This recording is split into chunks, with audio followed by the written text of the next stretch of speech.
وقت اذان قریب ہے،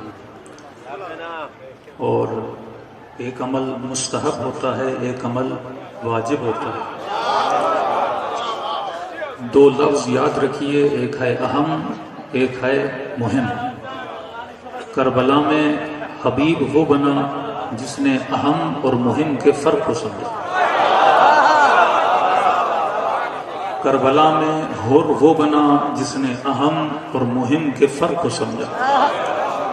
بچوں کے سمجھانے کے لیے انگلش میں اگر بولیں تو important and most important, Urdu میں کہیں تو ضروری اور بہت ضروری۔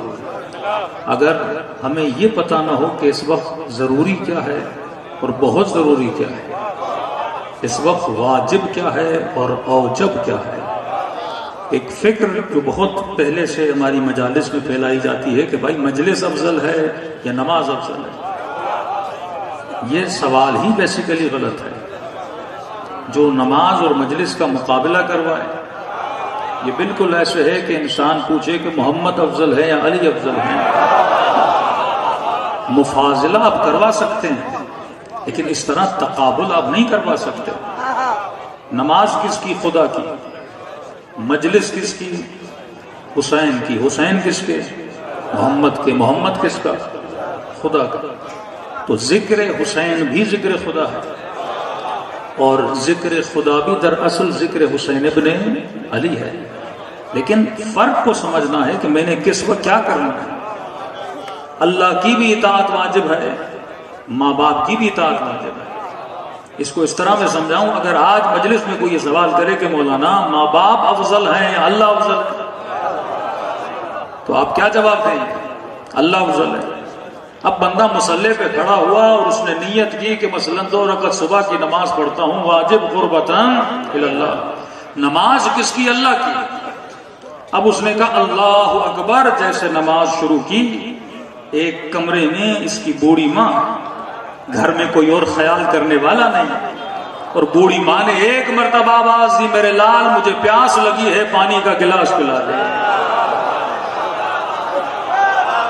بندہ حالت نماز میں ہے۔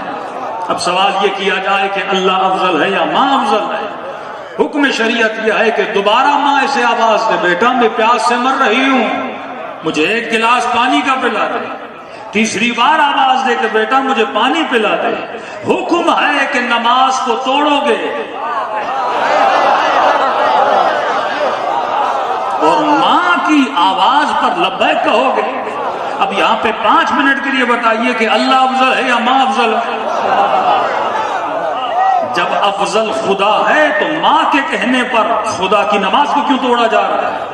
جب افضل اللہ ہے تو ماں کے کہنے پہ ذکر خدا کو کیوں روکا جا رہا ہے؟ سوال یہ ہے کہ میں ذکر خدا کو اس لیے نہیں روک رہا کہ ماں خدا سے افضل ہے، افضل تو خدا ہی ہے، کیونکہ اسی خدا نے حکم دیا کہ اگر ماں بلائے تو میرے ذکر کو چھوڑ دینا۔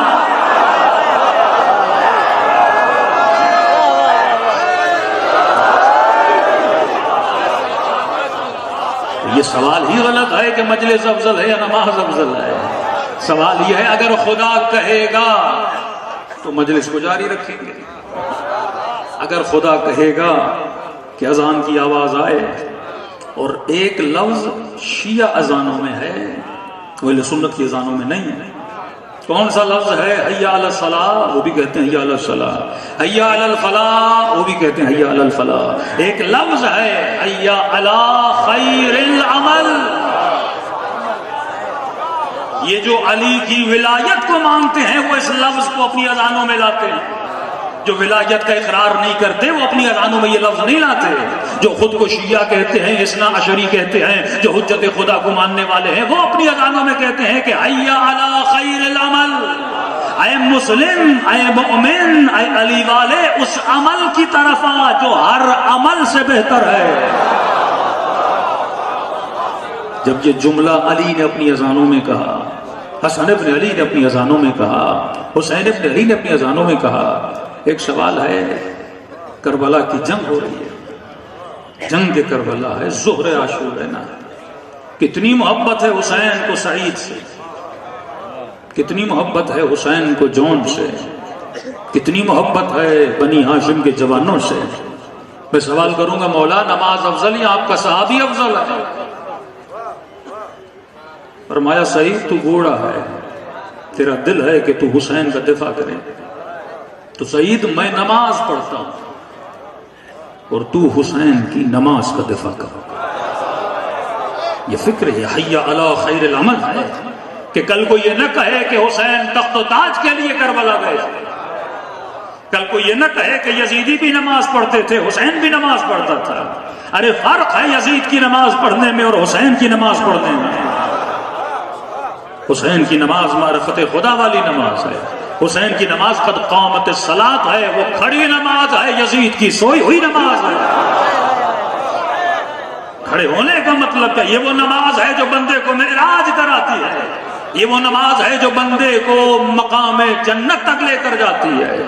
یزیدی نمازی لاکھیں پڑھو، وہ نماز شیطان جیسی نماز ہے، سجدہ خدا کو کر رہا تھا پر کر اپنی ذات کے لیے رہا تھا۔ کہ سعید حسین کی حفاظت کرنی ہے، جہاد کرنا ہے، جی مولا کا میری نماز کی حفاظت کر۔ اضطرار کی حالت میں مولا نے نماز پڑھی۔ میدان جنگ میں جو نماز ہوتی ہے بڑی مختصر نماز، لیکن پڑھی میرے مولا نے۔ کہتے جب مولا نماز پڑھ رہے تھے، جب رکوع کی حالت میں ہوتے تھے، سینکڑوں تیر ہیں جو سعید کے سینے پہ لگے۔ بوڑھا اتنا ہے کہ کمر جھکی ہوئی، آنکھوں کے ابرو اتنے بڑے تھے کہ نظر نہیں آتا تھا۔ تاریخ لکھتی ہے سعید نے رومال اتارا، اپنے ماتھے پہ اور پیشانی پہ باندھا، کمر جھکی ہوئی تھی، ایک رومال کس کے اپنی کمر پہ باندھا، اور تیروں کی بارش ہو رہی تھی۔ کوئی تیر سعید کی آنکھ میں لگتا تھا، کوئی تیر سعید کے ماتھے پہ لگتا تھا، کوئی تیر سعید کے سینے پہ لگتا تھا۔ تاریخ لکھتی ہے اتنے تیر لگے کہ بدن سے خون بہنے لگا۔ اب جب خون بہنے لگا تو بدن میں کپ کپاہٹ طاری ہو گئی۔ ایک مرتبہ سعید نے مڑ کے دیکھا کہ مولا حسین ابھی قیام کی حالت میں، بدن میں طاقت نہیں، اتنا قریب تھا کہ سعید جھکتا ہوا، اس کا سر جھکنے لگا۔ اس نے دونوں ہاتھوں کو اپنی کمر پہ رکھا اور اپنے بدن کو کہا بس اتنی مہلت دے، حسین سجدے میں چلا جائے، کیونکہ اگر میں جھکوں گا وہی تیر حسین ابن علی کو لگے گا۔ یہ حی علی خیر العمل۔ مقصد مجلس یہ ہے، مجلس کا مقصد نہیں کہ ہم روئیں، واہ کریں اور چلے جائیں۔ اگر مجلس مجھے جنت کا راستہ نہ دکھائے، اگر مجلس کے ذریعے سے میرے وجود میں معرفت حسین نہ آئے۔ کسی نے میرے مولا زین العابدین سے پوچھا مولا آپ سب کہتے ہیں کہ آپ کے بابا کی شہادت سجدے میں ہوئی، کہاں سجدے میں ہوئی؟ کہ مولا دوسری طرف آپ کہتے ہیں کہ اتنے زخم تھے بدن پہ کہ مشہور جملہ ہے کہ حسین اور حسن کے بدن میں فرق یہ تھا، حسن کے بدن پر تیر تھے اور حسین کا بدن تیروں پر تھا۔ اب تصور کیجئے اگر تیر کی لمبائی اتنی بھی ہو اور مولا حسین کا بدن تیروں پر ہے تو کم از کم زمین تیر کی لمبائی کے مطابق مولا حسین کی پیشانی سے فاصلے پر ہے۔ سجدہ کہاں کیا جاتا ہے؟ خاک پر۔ سجدہ کہاں کیا جاتا ہے؟ مٹی پر۔ کہ مولا جو بدن تیروں پر ہو اس بدن میں سجدہ کیسے کیا؟ یہاں میرے مولا زین العابدین کی آنکھوں میں آنسو آ گئے۔ فرمایا تو سچ کہتا ہے بدن تیروں پر تھا، لیکن میرے بابا نے اپنے دونوں ہاتھوں سے خاک کربلا کو جمع کرنا شروع کیا۔ اتنی خاک جمع کی کہ حسین کی پیشانی خاک کربلا پہ جا کے پڑی۔ زندان شام میں آدھی رات کا وقت ہے، امام سجاد دیکھتے ہیں بی بی زینب وضو کرتی ہے، لیکن جب وقت نماز ہوتا ہے تو بیٹھ کے نماز پڑھتی ہیں۔ یہ عالمائے مکتب علی ہیں۔ بیٹھ کے نماز بندہ تب پڑھتا ہے جب اتنی تکلیف ہو کہ کھڑا نہ ہو سکے۔ ایک مدینے میں زینب کی ماں نے بیٹھ کے نماز پڑھی، ایک مدینے میں سیدہ زینب نے بیٹھ کے شام میں نماز پڑھی۔ تو مولا نے فوراً سوال کیا وہ بھی اماں کوئی تکلیف ہے؟